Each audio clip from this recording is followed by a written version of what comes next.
mi nombre es Luisa y este es el taller Mujeres Artistas, Presencia, Vida y Obra. Y hoy vamos a hablar de una mujer que fue ensayista, novelista, cuentista, periodista, dramaturga y activista, la fabulosa Elena Garro. Pero antes les voy a recordar nuestras redes sociales para que nos sigan y compartan nuestro contenido. Estamos en Facebook como Cultura San Luis, en Twitter como Cultura San Luis P y en Instagram como Cultura San Luis Potosí. Antes de entrar de lleno a la vida o a los detalles de Elena Garro, me gustaría hablar un poco acerca de este México posrevolucionario. Ya vimos en otros clips, por ejemplo en el de María Izquierdo, cuál era más o menos el papel de la mujer artista. Una de las cosas importantes en el caso de Elena Garro es que a pesar de pertenecer o de ser reconocida entre el grupo de intelectuales y artistas del momento, jamás formó parte de él. Elena Garro es una mujer que no solamente pasa de vivir en el México postrevolucionario a vivir los levantamientos sociales y estudiantiles de la década de los 60 en nuestro país. Elena Garro, o Elena Delfina Garro Navarro, nació el 11 de diciembre en 1916 en Puebla. Sin embargo, fue criada en Iguala, Guerrero. Esto es muy importante. Elena Garro viene de una familia de tendencia revolucionaria y al ser criada en este lugar, en Iguala, Guerrero, desde siempre tuvo conocimiento y por supuesto empatía con los movimientos de los campesinos. A sus 12 años se trasladó junto con su familia a la Ciudad de México, donde comenzó a realizar sus estudios, ya más grande, en Filosofía y Letras Hispánicas en la Universidad Autónoma de México. Fue también durante ese periodo que conoció a un aspirante a escritor, Octavio Paz. En su periodo estudiantil o en su periodo universitario también incursionó en disciplinas como la danza, la coreografía y el teatro. De hecho, también participó activamente en el teatro universitario. Para sus 21 años y después de 2 años más o menos de noviazgo, se casó con Octavio Paz. Ella misma después declararía que fue a través de engaños, que fue saliendo una clase, ella tenía un examen y en eso llegó Octavio Paz con sus amigos a pedirle que lo acompañaran. Ella se resistió un poco, al final terminó cediendo y llegó, ella comenta que llega a un lugar donde hay un escritorio, se sienta con un señor y le preguntan si quiere ser esposa de su compañero de Octavio Paz y ella dice pues sí, pero en realidad nunca cuenta o más bien nunca contó que fuera un suceso para festejar o para celebrar durante su vida. Después de casarse con Octavio Paz, parten 2 meses después a España y es gracias a ello que tiene que interrumpir sus estudios en letras hispánicas. Después de contraer matrimonio y ya en España, hay que recordar que España en ese momento se encuentra en plena guerra civil. Tiempo después regresan a México, sin embargo, parten otra vez hacia Estados Unidos ya que Octavio Paz se había ganado una beca. Y durante ese viaje, o más bien durante su estancia allá, Elena Garro decide especializarse en la Universidad de California en Berkeley. Pero también es en ese periodo cuando Elena Garro comienza su carrera como periodista. Es en el periodo entre el regreso de España de Elena Garro a México y su partida a Estados Unidos de Norteamérica, es decir, en ese periodo en el que está en la Ciudad de México, que comienza su carrera como periodista. Una cosa que es muy importante es que se convierte en una periodista encubierta. Comete un delito menor para que la ingresen a la Casa de Orientación para Mujeres ubicada en Coyoacán. Esta casa era como un centro de rehabilitación y tenía fama de que se ejercía violencia en las mujeres que estaban ahí como internas. Tenía 24 años cuando realizó este reportaje, el cual tuvo como resultado 5 partes o se publicó en 5 partes. Este reportaje se llamó Mujeres Perdidas. El contenido de ese reportaje constaba de testimonios de estas mujeres, no solamente de cuáles eran las condiciones en las que las tenían en ese centro, sino también en cuáles habían sido las causas por las que habían llegado ahí. Es importante destacar que entre las causas por las que terminaron en ese centro era por prostitución. Lo curioso es que muchas de ellas eran menores de edad. Es gracias a ese reportaje que se pudo hacer una denuncia formal para el maltrato que sufrían estas mujeres y que se investigó de manera legal cuál era la situación en ese centro. Esto convirtió a Elena Garro en una periodista de vanguardia. Sin duda alguna, este material se reactualiza en nuestros días. debido a la acrecentada violencia en la que viven, o en la que vivimos, mejor dicho, las mujeres en este país. Otra de las repercusiones que tuvo el sacar este reportaje fue que cesaron a Isabel Farfán Cano, la directora del penal, por los abusos que se cometían en contra de las jóvenes prisioneras. Así inició su carrera como periodista la gran Elena Garro.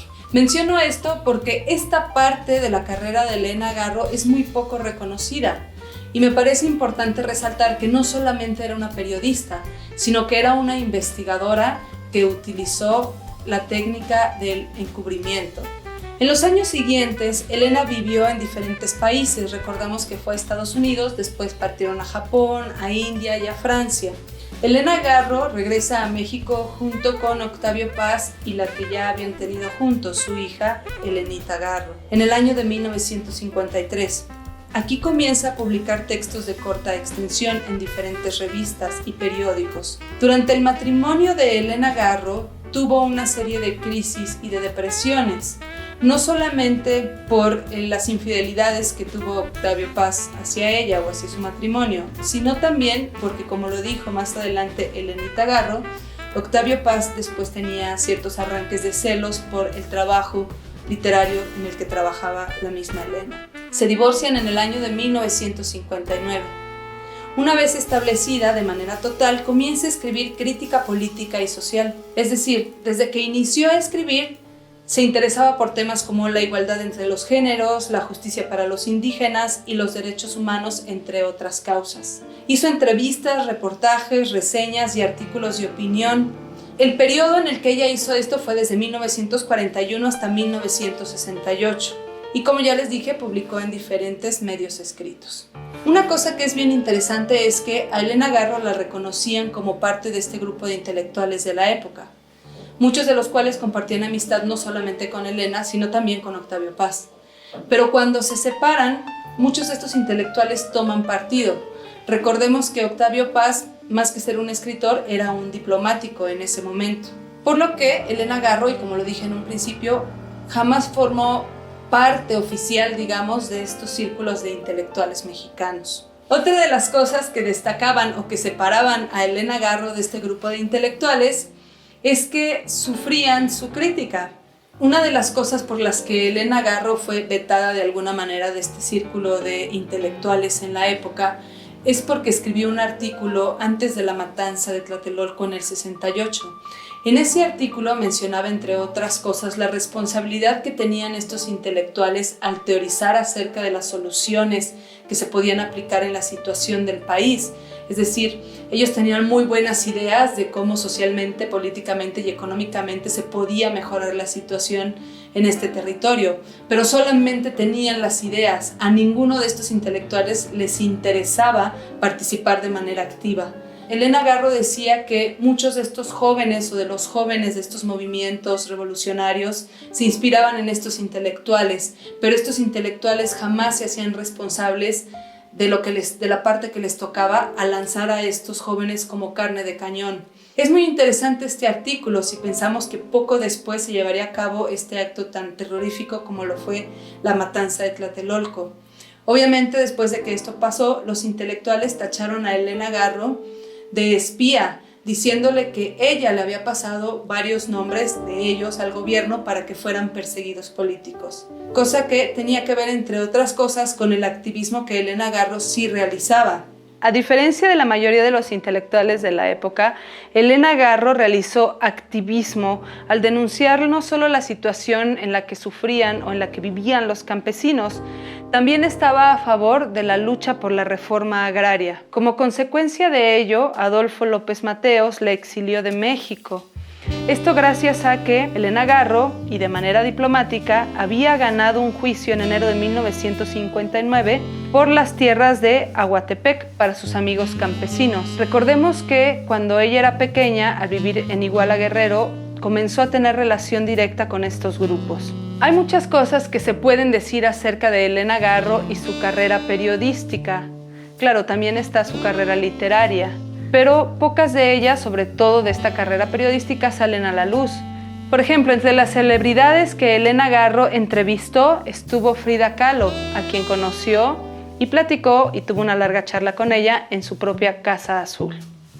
Muchos también dicen que la obra literaria de Elena Garro pertenece al famoso realismo mágico. Sin embargo, a ella no le gustaba nada ese mote. Consideraba que era un mote meramente mercantilista. Para Garro, el realismo mágico no era otra cosa más que la cosmovisión de los indios que había existido desde siempre, y para ellos y para ella esa manera de ver y entender el mundo es tan real como lo es la de los citadinos. Por eso es que consideraba, o por eso es que no le gustaba que utilizaran este término en su obra. Regresando a las consecuencias de la matanza de Tlatelolco en la vida de Elena Garro, comenzaron a perseguirla y por supuesto sufrió un destierro, tuvo que mudarse, perdió trabajo. De hecho es a partir de ese periodo que no se vuelven o que es muy complicado encontrar publicaciones literarias de Elena Garro. Es decir, no encontraba sus libros por ningún lado. En 1972, acompañada por su hija, las dos Elenas abandonaron México rumbo a Nueva York. Ahí radicaron 2 años, se les negó el asilo político y después se trasladaron a España, en donde residieron de 1974 a 1981. Durante todo este periodo no se publicó obra literaria de Elena Garro en México. Durante una de las entrevistas que le hicieron a Elena Garro en los últimos años de su vida, la reportera, o más bien la persona que la estaba entrevistando, le mostró un libro de ella que había sido editado, a lo que Elena Garro se sorprendió mucho y le comentó que ella no lo tenía, y de hecho no tenía acceso a esto gracias a la censura a la que había sido sometida en nuestro país. Para ese momento Elena Garro ya había publicado grandes títulos como Los recuerdos del porvenir. Fue aquí en México cuando Joaquín Mortis rompió el silencio alrededor y acerca de la producción literaria de Elena Garro y da a conocer la colección de relatos Andamos huyendo Lola en 1980. En ese mismo año, su libro, Testimonio sobre Mariana, obtuvo el premio de novela Grijalbo. Gracias a ello, obtuvo una cantidad de $8,000, lo que utilizó para trasladarse a Francia con Elena, su hija, y sus gatos. Ahí sobrevivieron, o más bien ahí habitaron de 1981 a 1993.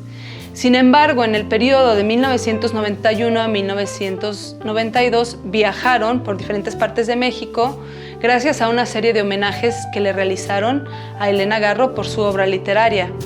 Es decir, hasta ese periodo se volvió a reconocer la importancia de la obra de esta escritora. Al final, para 1993, deciden regresar a México. Elena Garro mencionó después que en realidad ella no quería volver, sino que tenía la necesidad económica de hacerlo. Y no quería volver porque sabía que al estar aquí tenía que volver a comenzar todo desde ceros. El 22 de agosto de 1998, Elena Garro murió, llena de sus gatos y en una casa casi olvidada por el gremio literario. Le sobrevivió su hija, Elenita Garro. Sin embargo, en vida recibió varios premios importantes.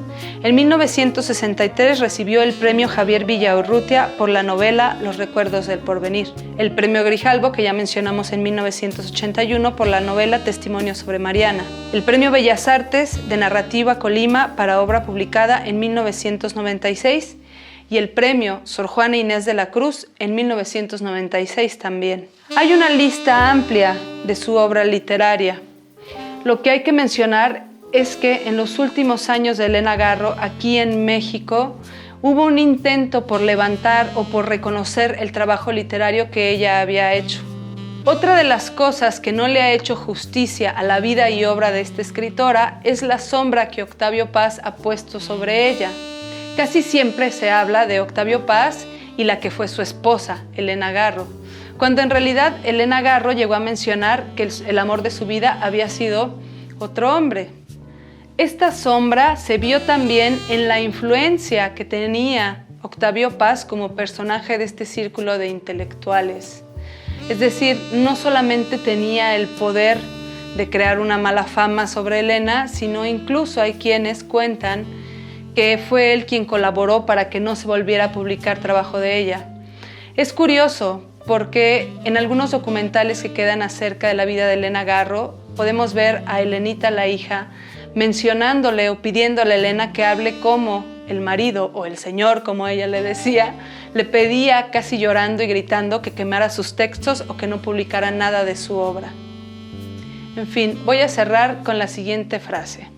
Yo vivo contra él, estudié contra él, hablé contra él, tuve amantes contra él, escribí contra él y defendí a los indios contra él.